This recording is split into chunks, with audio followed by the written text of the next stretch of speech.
राजा राम सोलंकी एक किसान था। अपनी जमीनों पर फसल उगाने के लिए उसने रघुनाथ से कर्ज दे रखा था। रघुनाथ ने इस पर केस कर दिया। कोर्ट में राजा राम सोलंकी बता रहा है कि मेरे पास कुछ नहीं और फसल इस बार कुछ खास ना उग सकी, लेकिन अदालत ने एक न सुनी और जमीन रघुनाथ को फोर्सली दे दी। सोलंकी के पास जमीन के अलावा कुछ नहीं था जो वो अपने घर वालों को देना चाहता था मरने के बाद। लेकिन जब जमीन ना रही तो उसने सोचा जिंदगी किस काम की, वो खुदकुशी कर लेता। एक साल बाद जानकी राजा राम सोलंकी केस दर्ज करवाती है और वकील की तलाश में जोली के पास आती है, यानी जोली त्यागी। खैर, जोली उसे बहाने से जोली मिश्रा के पास भिजवा देता है क्योंकि जानकी के पास पैसे नहीं होते। इधर जानकी राजा राम सोलंकी जोली टू के पास आती है और जोली मिश्रा उसे कहता है, मैं नहीं हूँ ओरिजिनल जोली, वो है, वो जोली त्यागी ओरिजिनल जोली। जानकी राजा राम सोलंकी के पास पैसे नहीं थे, इसलिए उसका केस कोई नहीं लेता। घर आने पर पता चलता है कि जानकी राजा राम को जोली त्यागी की बीवी ने भेजा था क्योंकि वो उसकी वाइफ एनजीओ में काम करती थी। वो उसकी मदद करना चाह रही थी। बीवी के पूछने पर जोली कहता है, नहीं, आज मुझे मिलने कोई औरत नहीं है। घर से बाहर तेज बारिश में जोली देखता है कि जानकी राजा राम उस घर के बाहर खड़ी और उसे घर तक लाने वाला जोली टू यानी जोली मिश्रा है। फिर बीवी जोली को खूब सुनाती है और कहती है कि पैसा हम फिर कमा लेंगे, मगर इज्जत वो बस एक ही बार मिलती है। जोली त्यागी केस लड़ने के लिए तैयार हो जाता है और अपोनेंट में होता है जोली टू यानी जोली मिश्रा। खैर, दोनों में खूब आर्ग्यूमेंट्स होते हैं और कोर्ट रूम सीन्स में हमेशा की तरह जबरदस्त डायलॉग्स और विटी वन लाइनर्स है। जोली वन कहता है कि जमीन के कागजात नकली है, इनसे जबरदस्ती साइन करवाए गए हैं। इधर जोली टू कहता है कि एक डॉक्यूमेंट गलत हो सकता है मगर 4000 डॉक्यूमेंट्स गलत नहीं हो सकते। और फिर जोली वन पिटीशन हार जाता है। पिटीशन जीतने के बाद जोली टू को हरी बाई केथान अपने पार्टी में बुलाता है। हरी बाई केथान एक अमीर बिजनेसमैन होता है जो कि एक प्रोजेक्ट कर रहा है जिसमें उसे किसानों के घर खाली करवाने होते हैं ताकि डेवलपमेंट का काम अच्छे से हो सके।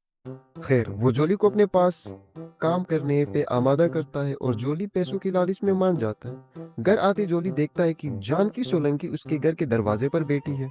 जोली परेशान होता है और उससे पूछता है, यहाँ क्या कर रही हैं आप? यहाँ जानकी राजा राम सोलंकी अपने सारी कहानी सुनाती है जो कुछ इसके साथ हुआ था। हरीबाई के थान अपने प्रोजेक्ट के फेस 1 की कामयाबी के इनॉग्रेशन के लिए गांव आ जाते हैं और पता चलता है कि फेस 2 के लिए उन्हें एक और गांव खाली करवाना है, मगर वहां के लोग घर खाली नहीं कर रहे। इसे सिंपैथी देने वो राजा राम के घर पहुंच जाते हैं और जानकी सोलंकी को चेक ऑफर करते हैं मुआवजे के तौर पर क्योंकि उनके हस्बैंड की मौत हो गई। खैर, वो चेक उनके मुंह पर फाड़ कर फेंक देती है और यहाँ केतान बाई का ईगो हर्ट हो जाता है क्योंकि सारी मीडिया देख रही होती है और वो इंटरव्यू देता है कि राजा राम सोलंकी का अपने बहू के साथ चक्कर था जो कि पकड़े जाने पर खुदकुशी कर बैठा। ये बात आग की तरह फैलने लगी और जानकी सोलंकी की बहू ने सुसाइड कर ली। ये सब सुनने के बाद जोली जलील हो जाता है और अगले ही दिन वो पहुंच जाता है केतान बाई के ऑफिस। गुस्से में जैसे वो आता है, केतान बाई उन्हें न्यू ऑफिस ऑफर करता है और साथ में कुछ चेक्स जिसके अमाउंट जोली की मर्जी का हुआ। जोली इनकार करके आ जाता है कि मुझे पहले ही किसी ने खरीद लिया और फिर वो जानकी सोलंकी को ढूंढता हुआ पहुंच जाता है ट्रेन स्टेशन जहां जोली वन मौजूद होता है। दोनों में मुठभेड़ हो जाती है। जानकी सोलंकी आती है और कहती है कि मैं अकेले नहीं लड़ सकती, मुझे दोनों जोली के साथ चाहिए। आप दोनों जोली एक हो जाते हैं। हरीबाई केतान अपने लिए एक और एडवोकेट हायर करता है जिसका नाम विक्रम होता है। वो one of the top advocate में से एक है। जोली टू यहाँ जानकी सोलंकी से फॉर्म पे साइन करवाना चाहता है जिसमें वो उसका वकील है, लेकिन जोली वन पहुंच जाता है कि वकील पहले से ही मैं हूँ, तुम दूर रहो। जोली टू और विक्रम के बीच जबरदस्त आर्ग्यूमेंट्स चलती हैं, लेकिन विक्रम जोली पर भारी पड़ता है। यहाँ विक्रम जज से रिक्वेस्ट करता है कि हमें ऑर्डर दिया जाए कि हम अपने प्रोजेक्ट पे काम शुरू करें क्योंकि केस की वजह से साइट पे काम रुका हुआ है, मगर जज ऑर्डर नहीं देता क्योंकि वो जानता है कि जोली के आर्ग्यूमेंट्स कितने ही वीक क्यों ना हो, लेकिन बंदा ईमानदार है, उसे एक मौका देना चाहिए।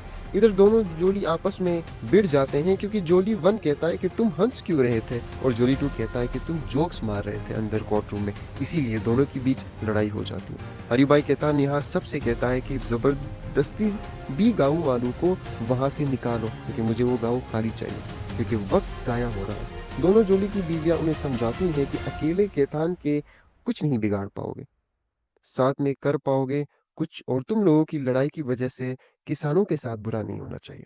दोनों वक्त की नज़ाकत को समझ लेते हैं और आपसी रंजिश ठीक करते हैं और गांव वालों के पास पहुंच जाते हैं कि मजिस्ट्रेट ने गांव खाली करने का हुक्म दिया है।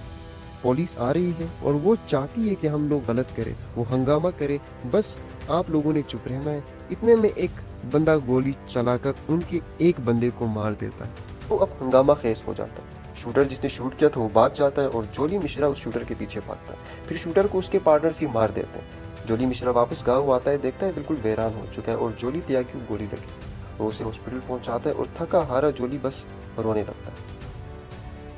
क्योंकि जोली 1 जख्मी था इसलिए जोली 2 उसकी जगह केस रखता है। कोर्ट रूम में फाइनल हियरिंग के बाद जोली अपनी मेहनत, एविडेंस और सच्चाई के जरिए केस को एक नई डायरेक्शन देता है। विक्रम कहता है कि 1500 करोड़ कैथान भाई अपने पैसे लगा रहा है इस प्रोजेक्ट में, किसानों को अब डेवलपमेंट की जरूरत है। जोली कहता है कि 1500 उसके नहीं बल्कि गवर्नमेंट बैंक से लोन लिए गए हैं, ये मेरे और आपके पैसे हैं। और अगर प्रोजेक्ट वाकई किसानों को फायदा देना चाहता है इस प्रोजेक्ट से तो उन्हें इस प्रोजेक्ट में शेयर दे, ये सब आपको अपनी ज़मीनें और घर दे देंगे। इतने में उस बंदे को लाया जाता है जिसको गोली लगी। वो सब सच बताता है और ये भी बताता है कि मैंने भी रिश्वत ली। कंक्लूजन के लिए जोली 1 जोली 2 को कहता है कि अब आप कंक्लूड करेंगे। खैर, जोली कुछ पिक्चर्स दिखाता है और कहता है कि एक गवर्नमेंट में भी एक प्रोजेक्ट कर रही है गवर्नमेंट, जिस प्रोजेक्ट के रास्ते में एक घर जो कैथान भाई का है। क्या कैथान भाई अपना घर देंगे, सेक्रीफाइस करेंगे डेवलपमेंट के लिए? एक और फार्म हाउस भी है जो कि विक्रम का होता है। जोली कहता है क्या विक्रम अपना घर सेक्रीफाइस करेगा? और लास्ट पिक्चर जज के घर की होती है और जोली कहता है कि मैं 3 गुना ज़्यादा पैसे दिलवाऊंगा आपको गवर्नमेंट से। क्या आप प्रोजेक्ट के लिए अपना घर छोड़ेंगे? क्या आप मुल्क के डेवलपमेंट के लिए आप अपना घर छोड़ेंगे? जज कहता है नहीं, मेरा घर मेरी मर्जी, मैं क्यों छोड़ूं? And that's the point. Jolly कहता है जब आपकी मर्जी एक्सेप्टेड है, विक्रम की मर्जी एक्सेप्टेड है, कैथान भाई की मर्जी एक्सेप्टेड है, तो फिर जानकी सोलंकी की मर्जी एक्सेप्टेड क्यों नहीं? इसके बाद जज भी इंसाफ करने पे मजबूर होता है। प्रोजेक्ट बेकान हाउस रोक दिया जाता है।